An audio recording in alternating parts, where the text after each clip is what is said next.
Amados, amadas, hoje é sexta-feira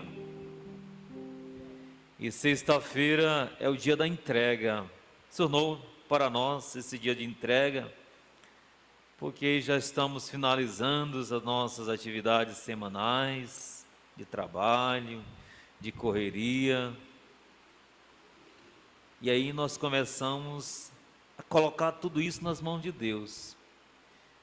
É verdade que numa semana acontece tanta coisa, são tantas situações, e nós somos humanos, e por sermos humanos, temos uma fragilidade que é própria do humano, e tem situações que nos pesam, que a gente não sabe onde colocar, o que fazer, e nessa hora nós temos que lembrar que tem alguém que é mais forte do que nós, tem alguém que nos chama nessas situações a estar com Ele, e esse alguém é Jesus. Então a sexta-feira tem que ser esse dia que aquilo que pesa, eu venho entregar nas mãos do Senhor. Padre, não pude ir à missa, onde estou? Onde estou? Ali eu me sintonizo, Senhor, eu vivi tudo isso, estou passando tudo isso, eu quero entregar nas tuas mãos. Mas também nós não podemos esquecer de quando chegar a sexta-feira, de fazer o agradecimento. Dizer, Senhor, eu também te agradeço, porque apesar de tudo isso, mas também tiver as coisas boas. E mesmo assim, se não tiver nada de bom, entregue a tua dor e peça que ela seja transformada em alegria. Peça, sobretudo, a graça do Senhor, para que nesses momentos você sinta a presença de Deus e assim Deus te dê a graça da superação. E assim, amados, nós vamos superando essa situação de pandemia, mas as outras dificuldades que já existem, porque nós estamos dentro de dois contextos: os problemas que já existiam em nossas vidas, familiares, de trabalho, e tantas de filhos, de casamento, e ainda temos que, dentro disso, com esses nossos problemas, temos que ainda procurar nos ajustar e viver dentro desse contexto da pandemia. Por isso, nós só conseguiremos mesmo se nós pedirmos o auxílio e a graça de Deus. Mas o Evangelho de hoje, amados, nos faz refletir muito, nos faz refletir, porque Jesus apresenta para nós uma proposta de vida, e uma proposta de vida que diverge completamente daquilo que nós buscamos. Eu sei que uma das perguntas que mais nós fazemos nesses dias, professor Cássio, que é estudioso, porque o homem é curioso, e a pergunta que o homem mais faz talvez, da onde se originou esse vírus. Alguns às vezes querem atribuir isso a Deus, e eu tenho insistido dizendo que isso não veio da parte de Deus. Isso não veio da parte de Deus. Talvez poderia ter vindo mais da própria ação humana.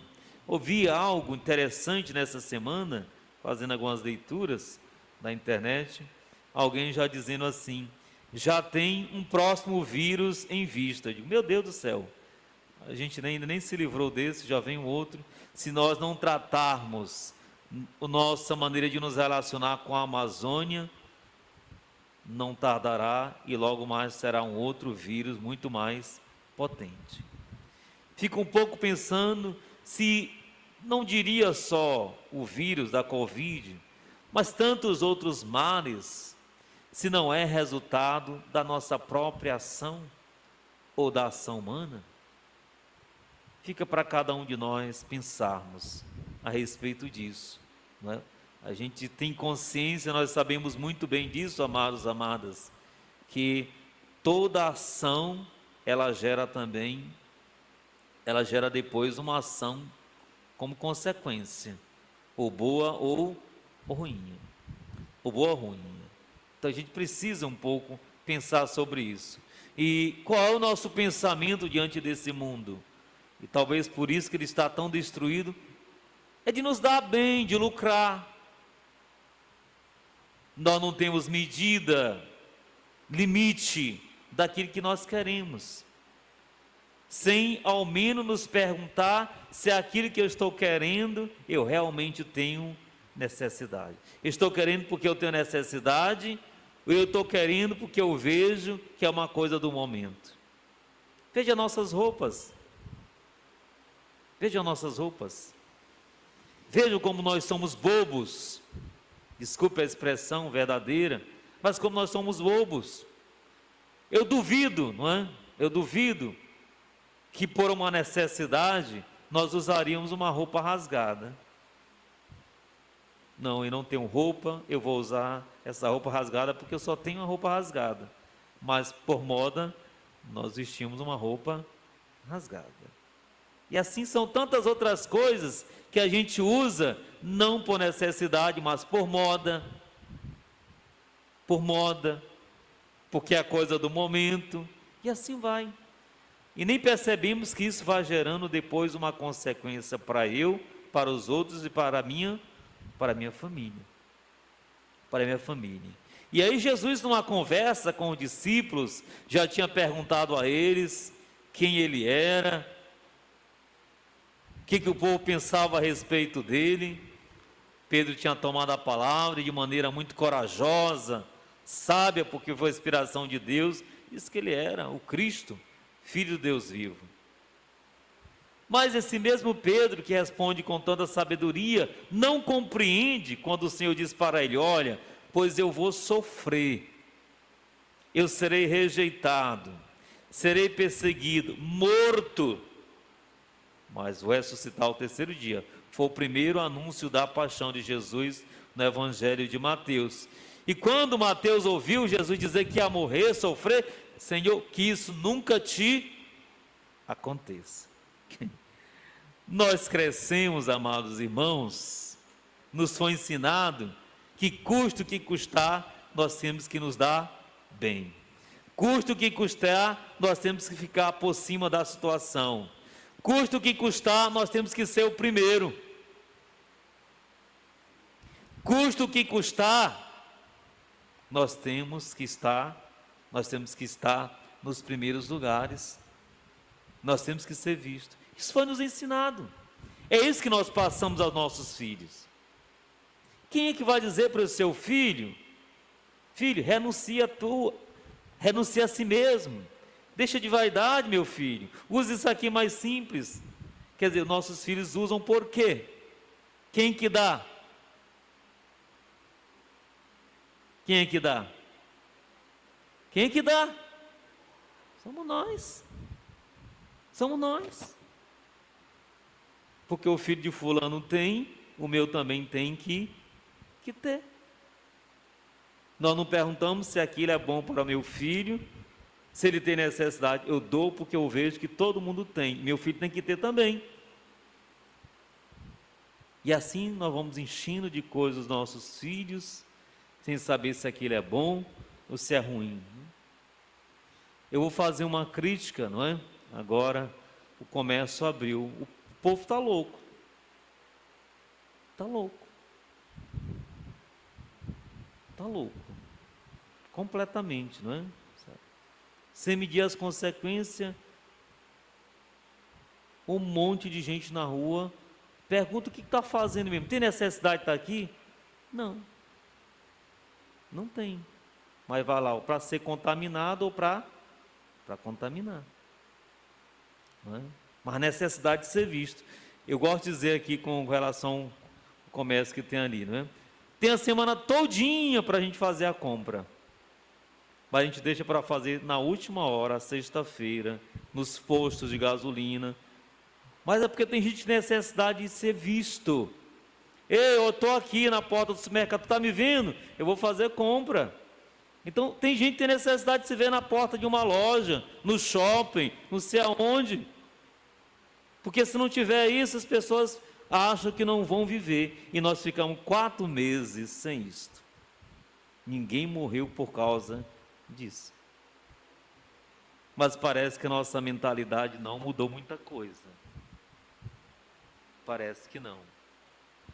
Parece que a nossa mentalidade não mudou. Então, o caminho para a felicidade, amados irmãos e irmãs, é a pessoa que sabe se desprender. Isso não quer dizer que eu não posso ter as coisas. Não é isso não, gente. Mas eu não ser preso àquilo. Então, porque eu não tenho a roupa daquele jeito, eu não vou para a festinha do meu colega. Porque mamãe não comprou a roupa do jeito que eu queria da moda. Então, eu não vou. Quer dizer, é você não se aprisionar. É você ser livre. Para ser de Deus, você tem que ser livre. Porque se você não for livre, você nunca consegue saber. Mas eu gostaria de ir à missa. Eu gostaria de rezar, mas tem isso, tem aquilo. Eu nunca vou fazer, porque tem outra coisa que me tira de Deus. E se eu não for livre, eu nunca serei de Deus, nunca farei para Deus. Deus sempre será em segundo plano. Depois, a outra questão que o Evangelho coloca é a cruz. A cruz, amados, é o sofrimento. Ninguém vive essa vida sem passar pelo sofrimento. E a gente deveria entender que Jesus salvou a humanidade porque sofreu, porque morreu. Para que haja ressurreição, tem que ter antes uma morte. Não tem ressurreição sem morte. Não tem. E aí, às vezes, nós fugimos, não é? Nós fugimos do sofrimento, nós fugimos da responsabilidade. E com isso nós não amadurecemos, nós não crescemos. E do jeito que nós somos, nós ensinamos aos nossos também a ser. Nós ensinamos. E Jesus está questionando aqui no Evangelho essa postura. Jesus está questionando: o que adianta o homem ganhar o mundo e perder a própria vida eterna? O que adianta? E a morte, amados, é para todos nós.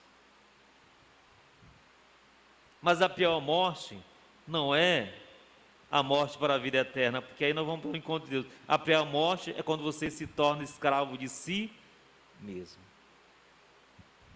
É quando você é escravo de si, é quando você é escravo para os outros, é quando você já não consegue mais ver o que é o verdadeiro sentido da vida.